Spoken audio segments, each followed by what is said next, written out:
E é com muita alegria que eu chamo para a gente dar voz a esse painel, que é de comunicação política, Mocita Fagundes, publicitária, gestora e diretora de cena da Mítago Produções, foi diretora da campanha que reelegeu o governador do Rio Grande do Sul, Eduardo Leite, tida como referência por aliar o conteúdo jornalístico com a estética publicitária, além de dirigir outras campanhas vitoriosas no estado, dentre elas a de Passo Fundo. Bem-vinda, Mocita. Também convido a Nádia Hartmann, jornalista pós-graduada em comunicação e com mestrado em comunicação, cultura e tecnologia. É professora do curso de jornalismo da UPF, tem vasta experiência na área de jornalismo, atuando na editoria de política em rádio, jornal e portal de notícias. Bem-vinda, Nádia. E, para finalizar o nosso grupo, convido Cado Botega, publicitário com 40 anos de experiência e pós-graduado em comunicação e marketing. É executivo de criação da agência Move. Conquistou o único Leão de Ouro em Cannes para o Rio Grande do Sul em 2001. No marketing político, liderou a direção criativa de diversas campanhas majoritárias, vitoriosas em diversos estados e também cidades. Bem-vindos. E lembrando a todos que a gente tem o QR Code no telão, encaminhem as perguntas, que durante o nosso painel a gente vai tirar as dúvidas. E é uma honra tê-los aqui, e olha que bacana, temos os profissionais que constroem a narrativa e ajudam a construir a imagem de um político, não é? E também uma jornalista que acompanha, após a eleição, a cobertura do dia a dia do mandato. Então, para vocês, eu vou direcionar para o Cado iniciar a nossa conversa, o que é mais desafiador para um profissional que trabalha com comunicação política? Boa tarde, pessoal. Um prazer estar aqui, uma honra. Eu vou usar um pouco do meu tempo para fazer uns agradecimentos que precisam ser feitos. Primeiro, o convite da Propósito, que é uma honra estar aqui, né? Voltar a Passo Fundo, que me acolheu aí durante 2 meses, né? Ontem eu já levei um pessoal para jantar no Boca, que eu já conheço todos os cantinhos de Passo Fundo. E uma cidade que eu aprendi a gostar muito, né? Muito mesmo. Já trouxe a minha família aqui e tal, já, né, fomos e voltamos. E também muito honrado com o convite da UPF para ser um professor, né, do corpo docente, falando sobre marketing político, né? Então, só falta eu morar em Passo Fundo, né? O resto já estou fazendo aqui. E respondendo a tua pergunta, Silvia, o marketing político, né, e a comunicação política, ela, na verdade, são vários desafios, né? Eu vou falar do principal e depois a gente vai encaixando várias coisas nele. Eu penso que o principal desafio é a gente colocar todas as ferramentas da comunicação, né, todo aquele portfólio de coisas que a gente usa na publicidade, no jornalismo, no PR, né, em todas as coisas que fazem a comunicação, para vender algo que não é exatamente um produto, né, um serviço ou uma marca, né? Especificamente nas campanhas políticas, você precisa vender um candidato, uma pessoa que está ali viva, com seus acertos, erros, ela tem uma vida, né? Você precisa vender essa pessoa, você precisa vender uma ideologia, você precisa vender uma imagem, né? E o que vem carregado, né, nesse todo esse composto, né? Então, é uma missão muito complicada, né? Porque você tem que entrar muito na vida daquela pessoa, né? Um outro desafio que vem junto com isso, falando mais especificamente sobre campanha política, né? Eu costumo dizer que a campanha política é a vitrine do marketing político, né? Que é ali onde tu vai colocar todas aquelas coisas que tu aprendeu, né? E que tu vai aplicar ali na vida prática, né? Então, tem várias coisas que tu precisa ser muito rápido, perspicaz, que é, tipo assim, a primeira é se aculturar muito rapidamente, né, da onde tu estás, do ambiente, né? Tu tem que conhecer muito bem, conhecer as pessoas, os relacionamentos. E uma coisa que é bem importante é que não se faz isso sozinho, né?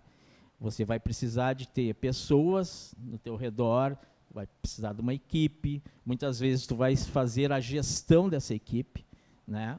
Então, vocês imaginam, né? Até o título, depois que vocês vão ver que eu coloquei ali, eu coloquei entre aspas, tem tudo para dar errado. Aí depois tem uma hashtag, só que não. Por quê? Porque é um trabalho, né, falando mais especificamente sobre campanhas, que a gente reúne gente que a gente nunca trabalhou junto, né, dos mais diversos lugares. Eu já fiz campanhas no Brasil inteiro, então, em Manaus, São Luís do Maranhão, enfim, e vem gente de todos os lugares, elas são colocadas ali para trabalhar junto, em 1 ou 2 meses, e aquilo tem que ser muito rápido, né? Então, o tamanho desse desafio é gigante, né? Porque você precisa fazer tudo isso e vender um candidato, uma ideologia, para disputar uma eleição que é a coisa mais concorrencial que existe, né? Eu costumo dizer para os meus alunos que quem passa pelo marketing político e pelo varejo é capaz de fazer qualquer coisa, né? Vira um MacGyver, né? Agora entreguei a idade, né? O MacGyver aqui eu acho que a metade não conhece aqui, só vejo gurizada aqui. Mas é isso assim que eu acho mais importante, assim. Então, dentro do desafio de vender alguém, vender uma ideologia, tem outros desafios enormes, né? Que só na prática, muitas vezes, a gente vai conhecer. Mocita, e para ti, qual é o maior desafio trabalhando em campanha política, tendo que o objetivo é que aquele projeto seja o escolhido pelo eleitor? Esse é o objetivo final, né? Sim, eu acho que o maior desafio, primeiro, olá para todo mundo, né? Eu estou muito feliz de estar aqui com meus colegas, né, inclusive de campanha. Eu tenho um amor por Passo Fundo imenso. Há 12 anos eu venho para cá fazendo campanhas do caralho e vitoriosas, né? Isso é muito importante. E, para mim, vocês me perdoem que eu falo muito palavrão. E eu preciso me sentir em casa, eu preciso me sentir na minha sala para a nossa conversa fluir. Eu acho que o grande desafio de fazer campanhas políticas é vencer, né? A gente faz campanhas para vencer. E o Cado lembrou uma coisa muito importante, que é a formação do time, né? Montar um time de campanha política, para mim, né? E eu sou muito emoção, né? Eu tenho um grande time que tem a razão e tem a emoção. E eu preciso, a primeira coisa, o meu grande desafio é montar o time, é vencer, sim, mas é me vincular com o candidato. Eu preciso criar vínculo com a pessoa que eu estou, como diz o Cado, respeitosamente vendendo. Eu preciso acreditar, eu preciso admirar, eu preciso conhecer um plano de governo. Então, dirigir campanha política é um trabalho de uma puta de uma responsabilidade, porque tu tem que fazer um time e tu tem que vender uma ideia, né? E eu tenho muito orgulho dos times que eu montei aqui em Passo Fundo, do time que eu montei na campanha da reeleição do Eduardo, e a gente vai falar sobre isso depois, sobre reeleições, mas eu acho que o grande desafio é esse, é conhecer, respeitar, te vincular, te conectar com o candidato, é montar um time maravilhoso, que foi o que eu montei, os meninos estão ali me olhando, parem de me olhar, senão eu não vou conseguir continuar. Eles fizeram a produção do trabalho dessa minha última campanha do Pedro Almeida, que foi maravilhoso, e acreditar, né? Eu acho que tu entra numa campanha política querendo vencer. Eu acho que isso faz toda a diferença. Esse é o objetivo. E, Nádia, você, no outro lado, fazendo a cobertura por muitos anos, né, da política, dos candidatos que são eleitos, qual é o maior desafio que você encontrou nessa tua trajetória?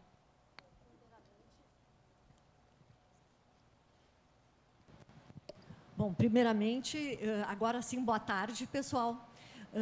Eu não só agradeço, né, a oportunidade de estar aqui, mas eu quero aproveitar para parabenizar a propósito por este evento. E realmente tem que ser repetido muitas vezes, todos os anos. Então, já deixo aqui uma palavra de ordem, vida longa ao Comunica Mercado.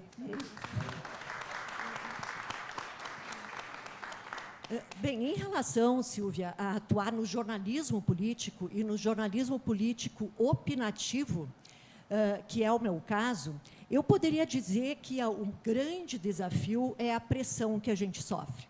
E realmente a pressão acontece, mas como acontece em qualquer campo do jornalismo, né? Hoje, qualquer campo do jornalismo sofre pressão dos algoritmos, sofre pressão da desinformação, mas especificamente do jornalismo político opinativo.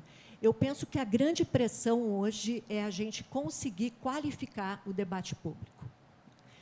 Quando eu estava escutando a Mocita e o Cado aqui falando, é claro que eu trabalho do outro lado do balcão, digamos assim. Mas isso não quer dizer que a gente trabalha de lados opostos. Eu penso que todos os profissionais de comunicação, numa campanha eleitoral, diante de tudo que vem acontecendo, têm que trabalhar para qualificar a informação e levar o maior número de informações possíveis para que o eleitor possa fazer a sua melhor escolha. Não existe antagonismo nessa Exatamente. história, né? Claro que não. Exatamente. Eu não gosto muito de criticar a imprensa, porque já tem gente de sobra criticando a imprensa. Mas aqui vai uma autocrítica da cobertura que a imprensa vem fazendo da política e da campanha eleitoral e que me preocupa muito. Eu penso que nós não podemos entrar no senso comum de criminalização da política e dos políticos. E por que isso me preocupa? Nós tivemos um índice de abstenção de 30% nas últimas eleições. E isso falando de eleições municipais, que geralmente é a que mais mobiliza o eleitorado. Dá para imaginar que 3 de cada 10 eleitores deixaram de votar no segundo turno? Né?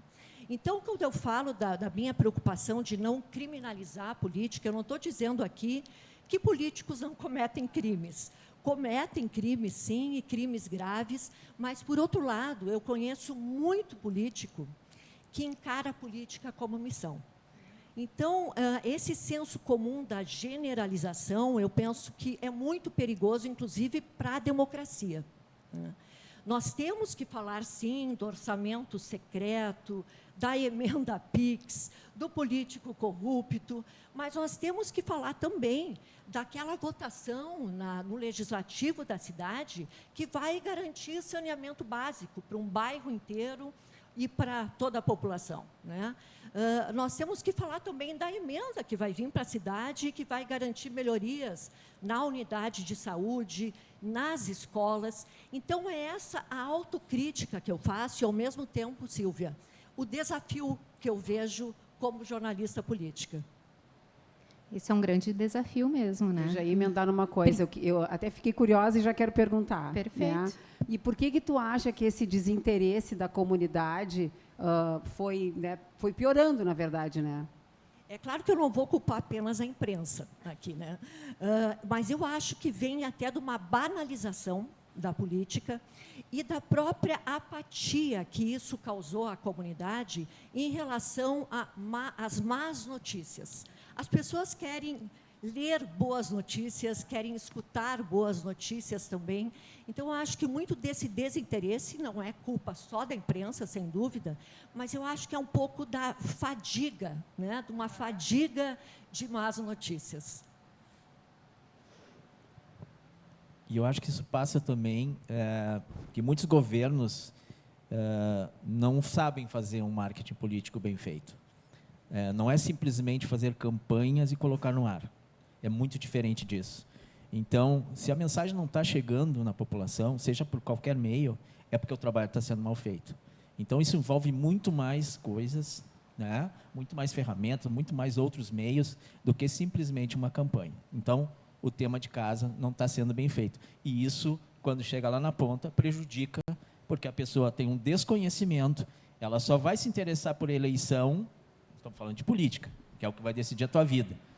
Há um mês, 15 dias, né? E isso é uma coisa muito grave, né? Porque se ela não tem o conhecimento, chegou a ela o conhecimento, né? Para ela optar, para escolher um candidato, enfim, é porque o trabalho está sendo mal feito. Inclusive, eu sei que tem muitos assessores de comunicação e assessores de imprensa aqui na plateia que acompanham políticos, e eu quero deixar uma dica, né, para esses assessores também. Para eles prestarem um pouquinho mais de atenção na imprensa profissional e não apenas nas redes sociais. Né?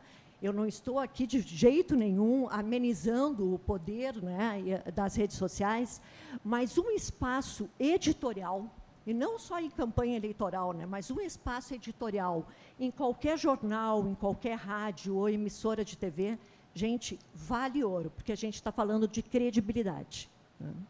Isso fortalece a imagem do que a gente estava falando antes, né? Mas aí de um político, né? Com toda certeza. E agora, para a gente dar continuidade, para fortalecer ainda mais esse debate, a gente vai para a prática, né? A Mocita, ela vai trazer um case do trabalho de campanha de reeleição de 3 pessoas, né? Figuras públicas. Gente, eu fiz uma colinha, porque como eu falo muito, eu resolvi fazer uma colinha para mim mesma, para não me passar do tempo, tá?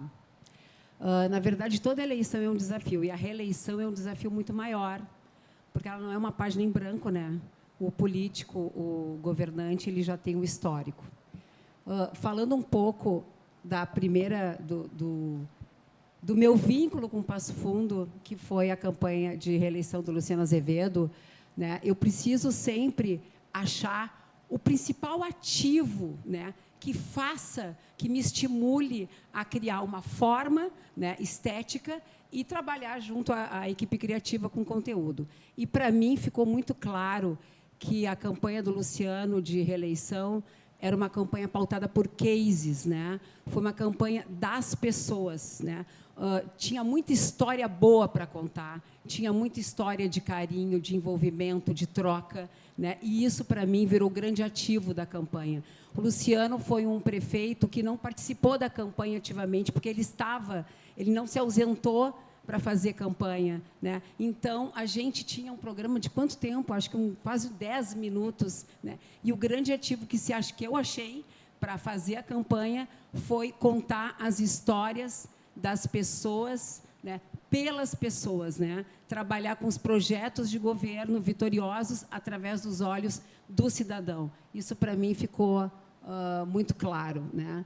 Inclusive, quando eu voltei a Passo Fundo, eu fui visitar algumas famílias, porque a gente cria vínculos, né? Eu gosto disso. Eu também, como Cado, eu venho visitar Passo Fundo, eu gosto daqui, né?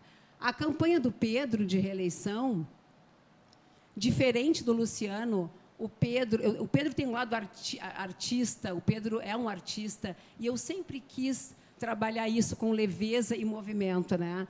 Essa campanha foi criada, inclusive, pelo Cado, foi a nossa primeira dupla de campanha política, e o Pedro é um cara que, para mim, ele visa muito o futuro, ele gosta e valoriza o trabalho em equipe, né?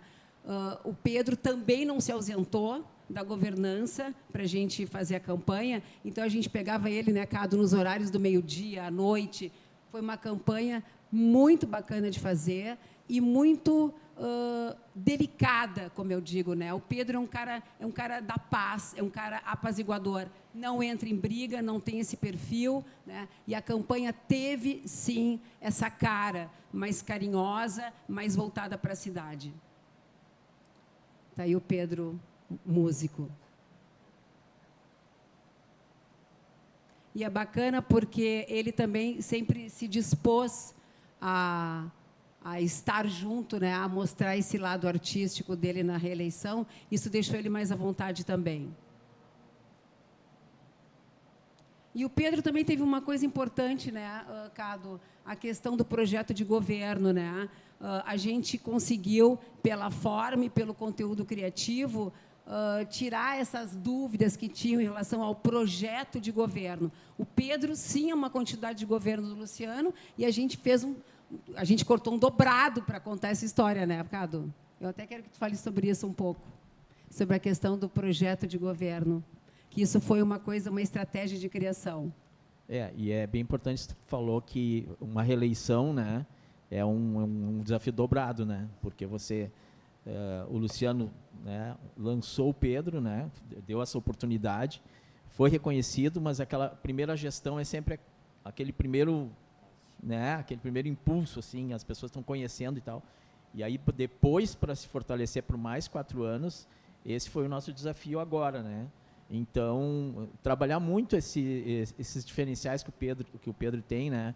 Do diálogo, de ir nos bairros. Então, assim, a gente fez uma campanha muito com a personalidade dele, né? Mas, como eu falei, que não se faz nada sozinho, a gente tinha o nosso mentor político ali, que era o Luciano. Não, e o Pedro tem uma... desculpa te cortar, cara. O Pedro tem uma característica diferente de muitos políticos. Ele não é o protagonista, né? Ele gosta realmente, ele valoriza isso de trabalhar em equipe. Então, quando a gente falou de projeto de governo, a gente teve que trabalhar muito internamente para isso ser entendido, respeitado e votado, né?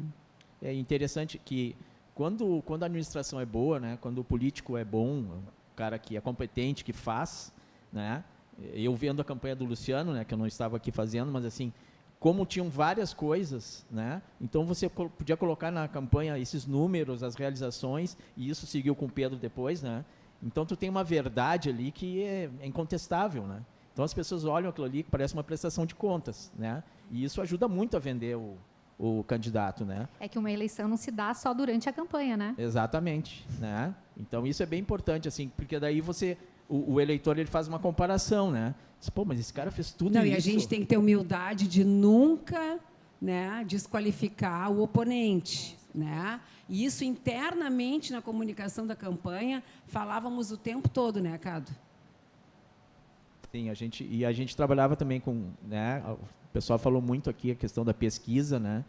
Então a gente também tinha esse gerenciamento, a gente cuidava muito disso durante a campanha, né? As trackings, que são aquelas aferições mais diárias, né? Ali durante a semana, e a gente, como o Washington Oliveira costuma dizer, né? Com o dedo no pulso do consumidor. Então a gente estava sempre com o dedo no pulso do nosso futuro eleitor ou provável eleitor, né? Então monitorando muito isso, assim, porque isso é subsídio para quem trabalha, né? Então a gente mais para quem para lá, mais para cá, ajeita aqui, né? Muda aqui. Então isso é importante também para direcionar a campanha.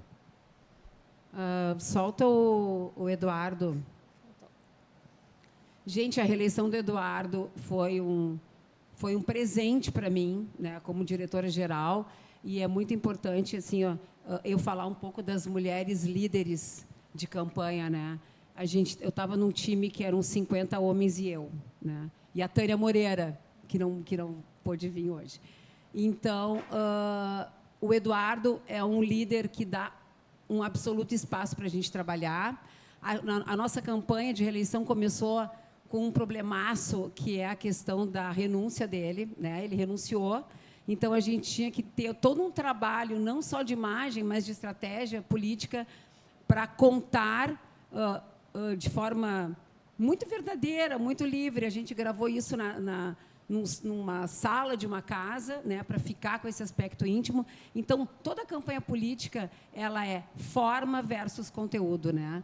O Eduardo é um cara que ele estava muito presente na campanha dele, muito disponível, e sempre gostou muito de viajar, sempre foi importante. E no segundo turno, né, a gente tomou aquele tapa na cara no final do primeiro turno, não sei se vocês se lembram, né, que o Eduardo foi para o segundo turno por uma margem muito, muito pequena, né, o país polarizado, e uma cobrança imensa em cima da campanha, do posicionamento de campanha, para que ele se colocasse. Aí surgiu, né, a história, não só, de novo, forma e conteúdo, que é falar com o Rio Grande. O Rio Grande fala mais alto. Então, o que a gente quis trazer com isso? Independente da briga, né, que estava acontecendo no país, né, houve uma volta às nossas raízes, né? E aí falar com o Rio Grande foi a decisão mais acertada. Eu acho que é isso. Eu acho que meus cases de reeleição dizem muito a respeito do meu trabalho. E aí, no terceiro bloco, a gente vai falar mais um pouquinho. Isso aí. Cado, você já abordou um pouquinho sobre o teu trabalho criativo, mas agora você pode trazer mais informações da tua caminhada aqui para a gente. Narrar um pouquinho. Eu tinha falado para vocês, ó, tem tudo para dar errado, só que não. Essa coisa de a gente juntar uma equipe, né, e montar uma equipe para fazer campanha, é um negócio absolutamente fantástico, assim, porque a gente aprende muito, né, e não tem muito prazo para aprender, né, tem que, como diz a Moceta, tem que fazer o candidato vencer, né, porque é uma competição e ali no final tem uma reta de chegada. Tu que é maratonista sabe bem o que eu estou falando, tá? Então eu vou mostrar aqui para vocês. Eu botei aqui uma frase minha de andar por esse país, né? Pegando aqui do Luiz Gonzaga, alguns lugares que eu passei fazendo campanha. Então, vocês imaginam assim o que a gente recebe de inputs, né? O aprendizado que a gente tem que ter. E, como eu falei, você tem que se aculturar muito rapidamente, né? Do que acontece, da cultura, do ambiente, né? Você tem que ser um observador, né? E o criativo tem isso, ele tem que ser um curioso, né? Sempre, né? Perguntar, investigar, né? Saber. Muitas vezes a gente não tem todas as respostas, mas a gente precisa fazer essas perguntas, né? Então, eu vou mostrar aqui alguns trabalhos que eu fiz e vocês vão ver. Eu também fiz Eduardo, tá, Mocita? E Eduardo para prefeito, inclusive diz que a culpa daquela foto do Eduardo sem camisa, tomando chimarrão, é minha. Porque no momento que estava polarizada a eleição entre ele e o Marrone, eu larguei aquilo nas redes sociais, e aí o Eduardo disparou e ganhou a eleição, tá? Mas isso é tudo mentira, tá? Fake news, tá? Aqui, campanha do Tarso Genro, que foi uma campanha também. Vocês vejam que aqui eu sempre coloquei, ó, tem sempre um posicionamento as campanhas, né? O Tarso tinha essa o Rio Grande do Sul do Brasil do mundo. E aqui eu até quero falar uma coisa bem importante. Algumas dessas campanhas, elas foram criadas dentro do ambiente das agências de propaganda, tá? O que hoje isso aí é quase impossível, você colocar uma campanha política dentro de uma pauta de uma agência, tá? Então, essas campanhas, normalmente, agora, elas saem da agência, pode até iniciar dentro de uma agência, mas elas têm que ser feitas absolutamente fora, porque não tem como fazer, né? Tem aqui na plateia. Não. Pouquinhos, né? Então, aqui é do Tarso Genro, a campanha da Ana Amélia para o governo, e vocês vejam que aqui tem sempre uma... né? Aqui, ó, Unindo os Gaúchos a favor de Rio Grande. Então, sempre assim, vai ter um conceito, um posicionamento, vai ter uma cara gráfica, como a gente chama, né? Vai ter um discurso. Então, assim, o marketing político passa por todas essas coisas, né, que a propaganda traz para a gente. Então, tudo tem que estar muito redondinho, né, tudo amarradinho, né? Então, aqui o Nicolete, que foi lá em Boa Vista, essa campanha até eu não estava lá, mas fiz remotamente também para prefeito. E aqui o nosso querido Pedro, né, com algumas coisas que a gente fez. Uma campanha muito linda, né, muito bonita essa campanha. Foi um prazer ter feito.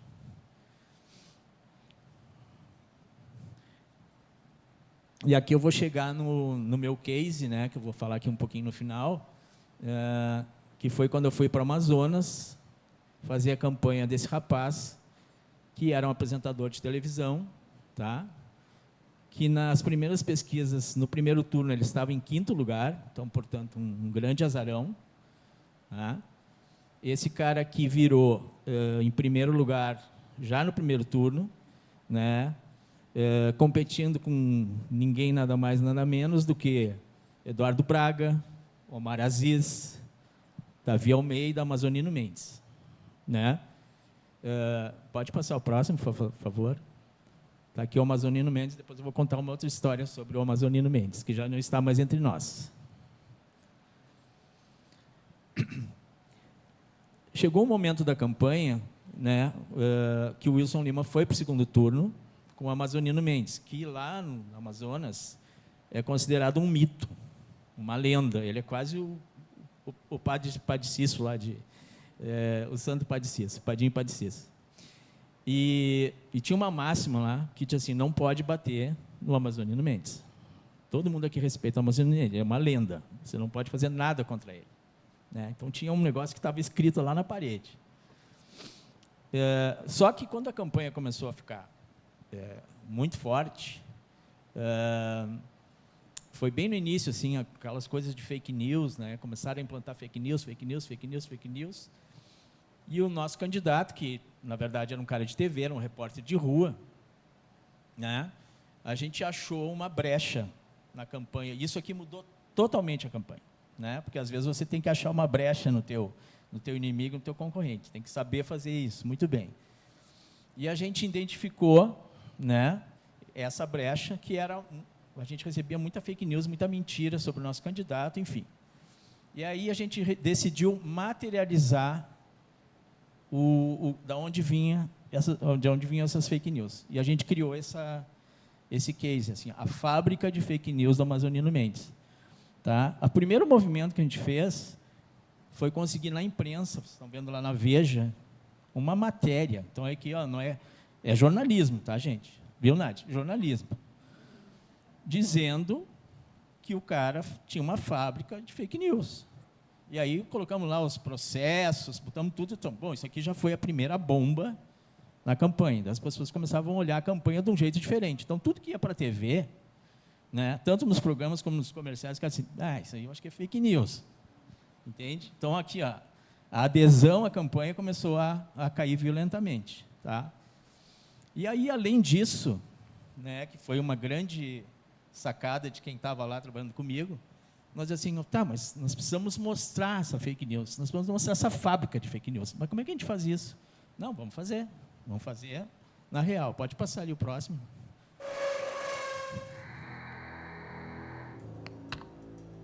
Eu estou aqui na indústria que mais cresce no Amazonas, a indústria do boato. Você não tem ideia de quantas pessoas trabalham para produzir tanta mentira todos os dias. Wilson Lima não tem tempo para ficar respondendo. Ele está nas ruas, no interior, fazendo campanha justamente para acabar de vez com esse jeito rasteiro de fazer política. Isso aqui era um comercial. Depois que esse comercial foi para o ar, acabou a campanha. Acabou-se, tipo assim, né? Foi bom para nós, mas acabou outro candidato. Porque aí as pessoas conseguiram enxergar o que estava acontecendo, né? E teve uma época que a gente só rodava esse comercial aqui, direto, né? Então, disse assim, bom, daquele lado lá está a mentira e desse lado aqui está a verdade, né? E um outro dado bem importante que eu não falei, no primeiro turno, nós tínhamos 25 segundos de televisão. 25 segundos, é menos que um comercial de 30 que a gente está acostumado a fazer. E o nosso oponente maior, o Amazonino Mendes, tinha 5 minutos de televisão. Eu até tinha botado no slide ali. 25 segundos versus 5 minutos. Quem você acha que ganha? Né? Então, a gente teve que ser inteligente o suficiente para fazer aqueles 25 segundos, dando quase que quase dando uma manchete, né? Ele lançava um desafio, lançava uma pergunta e tal, e nas redes a gente ampliava, daí fazia o filme completo, o comercial completo, enfim, que aí dava, né? Enquanto ele lá tinha um tempão enorme e às vezes não sabia muito o que fazer com o tempo, né? E nessa época,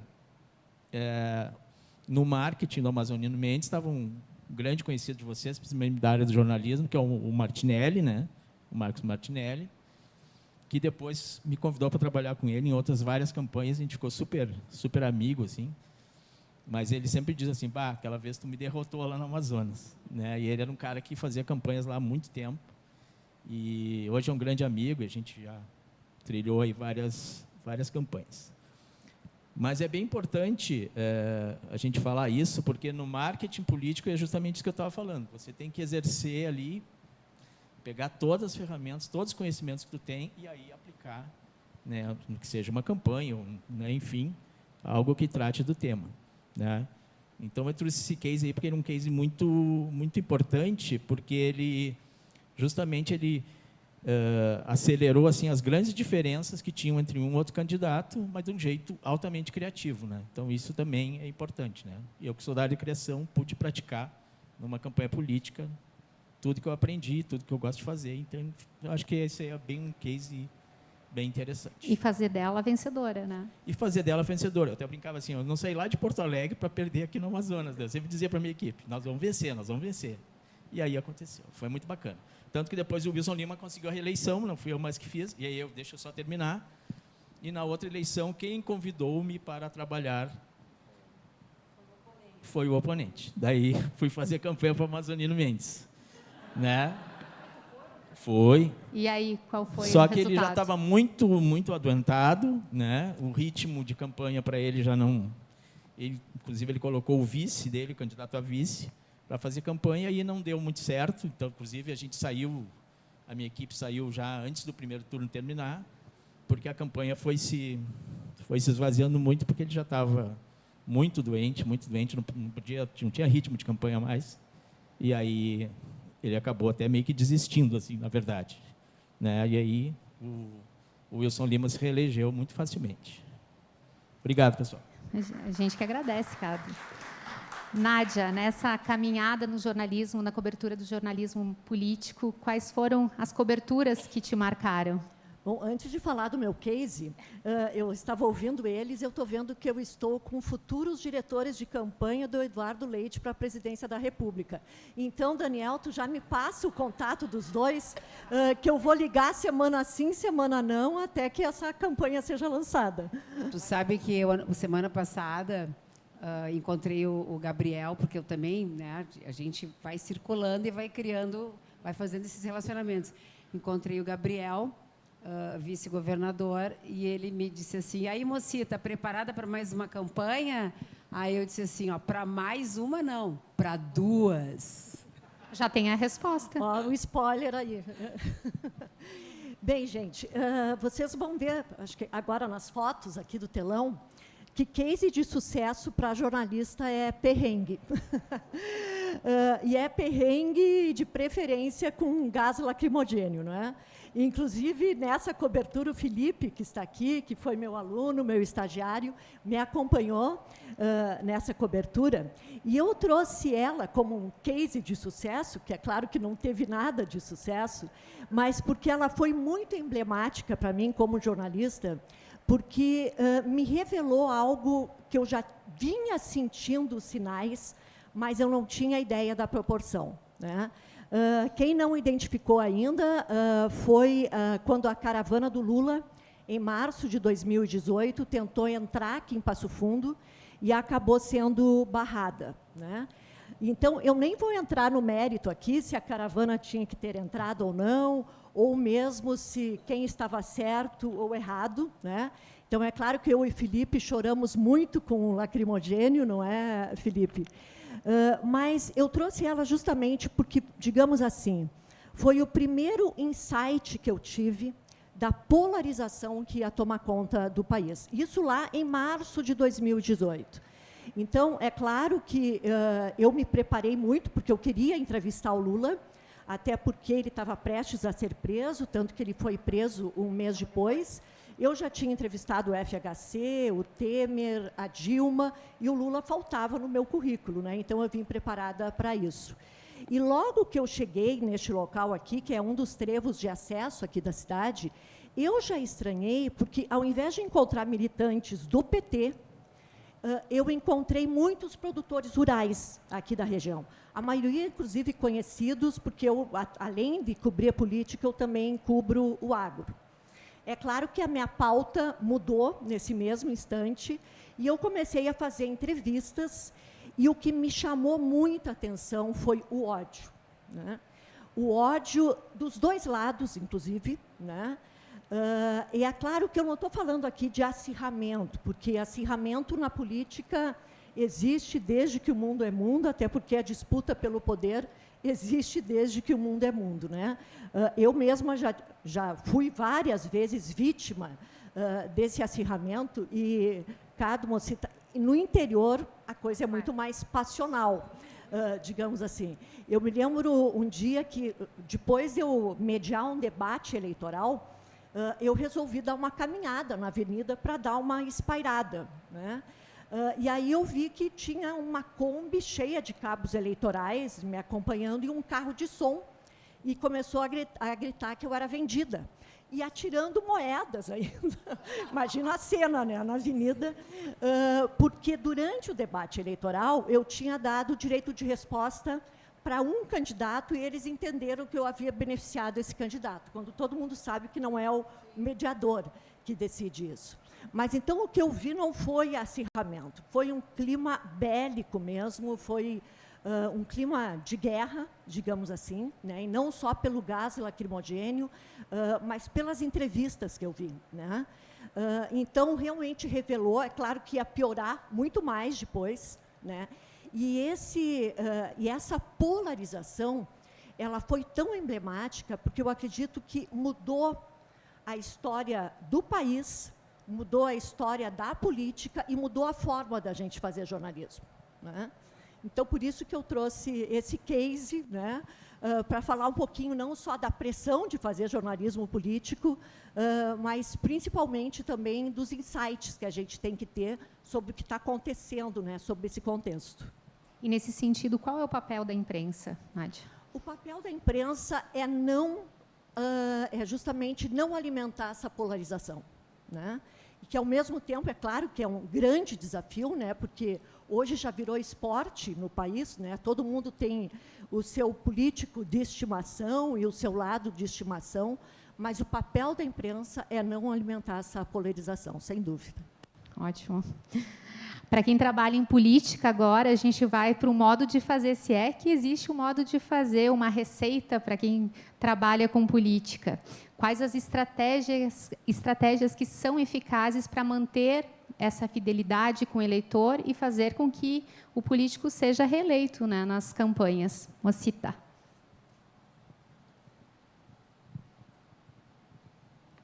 Pode passar o slide. Gente, assim, ó, de novo, tá? Aí uma ilustração. Para mim, o modo de fazer é criar conexões, né? Conexões afetivas, sim, de respeito, de admiração, de entendimento, né? E a história da formação do time, né? Que para mim é fundamental. Gente, quando eu falo de formação de time, às vezes a pessoa mais talentosa não é aquela que se difere num trabalho de equipe. A pessoa que se difere é a pessoa comprometida, né? Quando tu faz uma campanha, é o que a gente brinca que é o dia da marmota, é de domingo a domingo, né, Dani? Né? Não tem folga. E então o comprometimento das pessoas é muito importante. Então, quando eu converso e quando eu convido, a primeira coisa que eu penso não é se a pessoa é aquela pessoa foda de desenho, de criação de ilha, é se a pessoa é absolutamente comprometida com essa causa. Então, para mim, o modo de fazer passa pelo comprometimento. Esse slide é uma zoação que o Luiz fez para mim, o Luiz que trabalha comigo na Mítago, porque a primeira coisa que eu pergunto quando eu sou convidada para dirigir uma campanha é se tem um sofá, né? Por quê? Porque eu durmo na ilha, né? Eu não sei arrumar, eu não sei achar outro jeito de trabalhar, e ali está um caderninho com algumas anotações, está ali literalmente, a minha cartolina que eu boto na ilha, que eu preciso anotar as coisas, né? Os meus roteiros, e eu dormindo no sofá. Aquela foto eu nem sei quem é que tirou ali, né? Mas eu sempre pergunto isso. Eu tenho sofá em todas as ilhas, inclusive tem uma foto que eu estou com o Eduardo, que eu nem sei onde é que está, que eu estou de pijama, porque eu dormia e acordava na ilha. A ilha, numa campanha política, ela é 24 horas. E eu chamo carinhosamente, não sei se meu lado canceriano, eu chamo a ilha de parto, né? A gente tem a cozinha da campanha que acontece na criação, mas aonde se dá o parto mesmo, né? É nas ilhas de edição. É onde eu acho a forma, é onde eu escolho os letterings, é onde o meu lado publicitário aflora, né? Quando eu falo de liderança com coração, é isso, né, gente? Olha eu aqui em Passo Fundo, na Cuia, aqui, ó. É tu criar esse vínculo. Tu faz a diferença dirigindo uma campanha quando a pessoa que está concorrendo percebe o teu comprometimento, né? Percebe o teu carinho. Eu tenho o maior orgulho de dizer que eu sou amiga de todas as pessoas, de todos os políticos que eu fiz campanha. E olha que eu fiz a campanha contra o Eduardo, tá? Essa é uma história muito curiosa. Eu fiz a campanha do Sartori. E eu conheci o Eduardo, porque o Eduardo me chamou lá no Palácio, porque ele queria saber quem é que fez a campanha do Sartori. E quando eu me virei, que eu estava com o meu coração disparado, né? Eu disse, agora esse cara vai me detonar. Ele chegou para mim e disse assim, meus parabéns pela campanha. Então, todos viraram amigos, né? Gabriel, Pedro, Eduardo, Luciano, Sartori. Quando eu falo de criar vínculos, gente, para mim esse modo de fazer também é muito importante, não é só com candidato, é tu criar vínculos com as comunidades. Eu circulei em Passo Fundo, corri em Passo Fundo, fiz até pódio de corrida aqui em Passo Fundo, né? É tu criar uma relação de carinho com quem está te acolhendo, né? Então, essa relação com a comunidade também ela é muito importante. Quando eu falo que não é só trabalho, é uma causa, é a diferença entre acreditar. Eu não entro numa campanha para perder. Ah, já perdi, já. Eu tenho uma campanha que eu sou viúva, que eu digo que eu sou viúva da campanha, que é a campanha até de um Passo Fundense, do Beto Albuquerque, para senador. A campanha do Beto, bota o Beto lá, bota o Beto lá. Foi o auge, né, do movimento bolsonarista, que, infelizmente, eu acho que derrubou as chances do Beto, mas foi uma campanha muito legal. Então, eu entro numa campanha acreditando no candidato, acreditando no seu plano de governo, eu estudo o seu plano de governo, trabalho junto à comunicação dos candidatos para isso, né, e não desisto nunca, porque eu sou maratonista. E aquilo que eu estava falando, né? Olha eu e o Cado ali, ó, naquele slide ali de cima. Quando eu falo de acreditar, é isso. É respeitar, né, a pessoa. Na verdade, todo candidato, né, é um ser humano dotado de sentimentos. A gente também tem que ter a percepção que tem dias muito bons e tem dias que não são tão bons, né?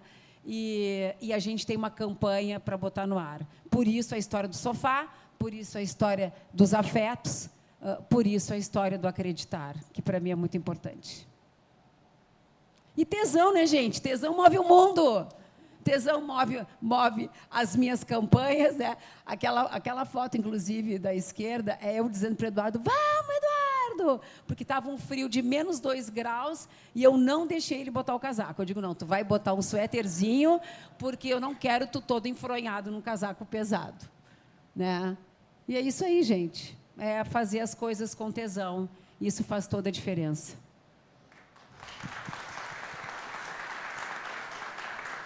Cado, e qual é a tua receita, esse modo de fazer para ter uma eleição vitoriosa, uma campanha vitoriosa? Receita não tem, né? Receita, a minha avó fazia, a minha avó dava receita, tinha um livrinho de receita. Mas, eu olhando ali agora aquela foto ali, da mocita com o Pedro Simon, a gente fez um trabalho para o MDB, né?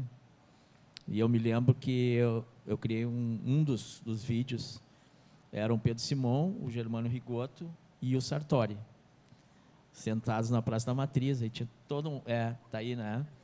E foi muito engraçado, porque nos sentamos primeiro num café, eu, a Mocita, o Sartori e o Rigoto, né? E aí perguntamos, vocês deram uma olhada no roteiro? Sim, sim, o Sartori já sabia de cor, o Rigoto também. Não, tudo entendido. Mas tem um probleminha aí, né? Não, que olha o problema. O Simão, será que ele vai conseguir dar o texto ali e tal? Ele lê TP e nós super preocupados, né, e tal. Não, daí tá chegando o Simão. Daí nós vamos indo para a Praça Matriz, vem vindo o Simão lá, com a bengalinha dele, o passinho dele e tal. Aí senta no banco, Simão, vai ser assim, tu vai estar sentado aqui no banco, né? Aí daqui a pouco vem o Sartori e o Rigoto, te encontram, e aí e tal, e vocês começam a falar. Daí será que ele vai fazer? Bom, o Simão, ele tomou conta do comercial, ele falou tudo, ele gravou assinatura e tal, e depois cresceu. E aí depois nós tínhamos saía dali e gravava o rádio, né? E aí o Rigoto e o Sartori, não, pois é, mas demora muito para gravar o rádio e tal, porque a gente tem compromisso. Deu o Simão, não, já estou indo. Pegou, levantou do banco, eu vou lá gravar agora. E aí os dois saíram atrás dele e disseram, não, nós também vamos, né? Então, eu só queria dizer isso aqui, para mim, sempre tem que ter, numa campanha, uma inteligência. Tá? O que para mim é inteligência? É a estratégia. Né? O que a gente faz aqui, todos nós, ela tem que estar a serviço de uma estratégia, né? O planejamento, o que vem antes e tal. Por isso que hoje se fala muito em pré-campanha, né? Hoje a gente sabe assim, que a grana está curta para fazer campanha, né? Então muitos não fazem a tal da pré-campanha, mas a pré-campanha é muito importante, porque ela é um preparo, né, da imagem do candidato, inclusive para ver se ele está preparado, né, para disputar uma eleição, Muitas vezes ele tem que passar por um crivo dentro do partido para ver se ele é o candidato. Então, o nosso trabalho é muito importante, né? E a outra coisa é que a gente precisa identificar também, eu já tive isso, não vou revelar o nome do candidato, mas muitas vezes o candidato está ali a serviço de uma ideologia, de um partido, mas ele não quer concorrer ou não quer vencer. Isso é incrível. Aí, por mais que tu, né, te esforce, por mais que tu tente te convencer, não vai adiante, né? Então, acho que essa inteligência por trás de tudo, para mim, assim, é o que é muito importante, né? E você trabalhar sem essa estratégia, né, você vai ficar muitas vezes no erro, acerto, até chegar naquele ponto que você deseja para ter um posicionamento, um conceito e tudo que a gente mostrou aqui. Então, para mim, é isso, assim, né? Se a gente puder ter isso antes, para mim é o mais importante, assim, porque senão fica a criatividade pela criatividade e não está a serviço do resultado. Ela precisa ter conexão com tudo, né? Precisa ter conexão com tudo. Como o nosso tempo já passou um pouquinho, já vou aliar o terceiro bloco já com as perguntas, tá, Nádia? Nádia, você, além de fazer a cobertura, né, trabalhar em veículos de comunicação, também trabalha com a formação de profissionais, né? Como você vê a formação e os profissionais atuando hoje no mercado de trabalho na área política? Eu vou responder essa pergunta já, mas eu quero pegar o gancho da Mocita Educado, porque eles falaram muito em conexão, falaram também em vínculos, e para falar um pouquinho do desafio, né, ou seja, do modo de fazer em relação ao jornalismo político opinativo, que é o meu caso, eu diria também que é muito parecido com o que vocês disseram, que é confiança, né? Pode até parecer óbvio, né, eu falar que a gente precisa da confiança do leitor para poder exercer o jornalismo, mas o óbvio, como disse o Daniel, também tem que ser dito, né? E no jornalismo político opinativo, essa confiança é ainda mais importante, porque eu trabalho com os interacontecimentos, ou seja, eu trabalho com o não dito, com as entrelinhas, eu não trabalho com o discurso na tribuna. Os bastidores. Com os bastidores. Eu trabalho com o cafezinho, né? Com o que é dito nos corredores também, e, principalmente, eu sou obrigada a trabalhar muito com fontes em off, até para preservar essas fontes, né, Silvia? Tu sabe disso. Então, o leitor ele tem que saber que, quando eu escrevo fontes em off, não é? E não escrevo de acordo com fulano de tal, né? Ou para, né, tal pessoa, eu realmente estou com a informação e essa informação é verdadeira, porque essa informação ela foi apurada, né? Então, é uma confiança que tem que ser, claro, que tem que ser construída, e nesses laços de confiança também é com o editor, com as fontes, né, com o público, sem dúvida, mas muito também construir laços de confiança com as fontes, né? Eu tenho aqui muitas fontes, né, e que a gente foi construindo essa parceria, porque, mais uma vez, eu repito, né, que, independentemente da área que a gente atua na comunicação, eu penso que a gente atua realmente para entregar o melhor para a sociedade, né? Eu penso que o grande desafio, a grande missão do jornalismo hoje é defender os interesses públicos, defender a democracia e defender o Estado democrático de direito. E eu sempre encontrei nessas fontes umas grandes parceiras, né? Essas fontes, grandes parceiras nessa missão. Então, só para seguir, né, na mesma linha de vocês. Em relação à formação, Silvia, eu sinto que realmente muito mudou, né, desde faz 15 anos que eu estou na universidade, e que a qualificação é fundamental, né? Mas hoje a gente tem alunos que estão muito ligados no mundo o tempo inteiro. A gente tem alunos que já no segundo, terceiro semestre já começam a trabalhar no mercado. Então, a gente tem muito feedback desse mercado também, né? Então, é claro que a profissionalização é fundamental, o aperfeiçoamento é fundamental, e a gente não pode parar nunca, né? Por isso a nossa pós. Já fazendo aqui o merchandising. Ótimo, Nádia, ótimo. Cado, uma pergunta para ti, já a gente está com o tempo mais do que estourado. Como é trabalhar com partidos tão diferentes e que nem sempre representam o teu posicionamento político? Pode ser para os dois, na verdade. Quem é que fez? Quer se identificar? Como é teu nome? Felipe. Bom, primeiro você precisa ser profissional no que você faz, né? Extremamente profissional, dentro da ética, da verdade, dos teus princípios, né?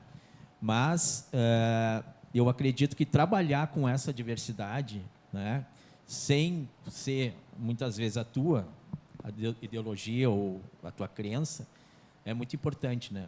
Primeiro pelo aprendizado, né, de você poder ter a oportunidade de trabalhar com coisas tão diversas, né, e não escolher, entre aspas, né, o trabalho, né? Para mim é sempre um desafio, né, você manter o teu profissionalismo, né, aplicado numa campanha, seja candidato. É óbvio que a gente também tem um filtro, né, que a gente pode se permitir aceitar ou não aceitar um trabalho, assim como a gente faz na nossa vida, né? Não vou fazer esse trabalho por essas questões e tal. Comigo nunca aconteceu, mas eu acho que essa miscelânea, vocês viram ali, né, desde o Tarso Genro, a Ana Amélia e tal, tem tudo uma miscelânea aí de candidatos de partidos, né, que, para mim, é uma coisa muito estimulante, tá? E ali eu consigo, então, praticar todas as coisas que eu aprendi, né? Então, eu sempre digo, a diferença entre nós aqui talvez seja só o repertório, né? Não idade, nem isso, tá? Em função disso. Mocita, 1 minutinho, poder de síntese. Eu, completamente diferente do Cado, não faço campanha para quem eu não tenha uma admiração, né? Eu vou contar uma coisa assim, rapidinho, uma coisa muito particular. Eu tenho um filho trans e eu preciso, né, na minha vida, respeitar e trabalhar para quem defende as mesmas causas que eu. Eu não ia conseguir trabalhar para um partido ou para um candidato, né, por mais... E olha, vocês anotem isso, tá? Isso é importante, porque isso realmente é de verdade. Que não tivesse, que fosse contra tudo que eu penso da vida, né? Eu tenho uma relação muito afetiva com o MDB, de muito respeito, né? O Pedro Simon é um cara que, para mim, está acima... Tem políticos que estão acima de qualquer tipo de questionamento. E para essas pessoas, eu trabalho com prazer. Para pessoas que eu não acredito e que eu não concordo, eu não consigo trabalhar. Nem me convidem. Eu acho que essa resposta resume outras perguntas que estavam direcionadas à Mocita, que a gente recebeu, mas, em função do tempo, nós não temos mais como seguir com o painel. E agradecer a presença de vocês. Obrigada, gente. Certeza, muito obrigada. Eu tá? nem preciso de 1 minuto, eu só preciso de 30 segundos. Vai lá, né? Eu quero aproveitar para parabenizar todos os jornalistas da plateia e também aqui do palco pelo Dia do Jornalista, que é comemorado na próxima segunda-feira. Verdade. Né?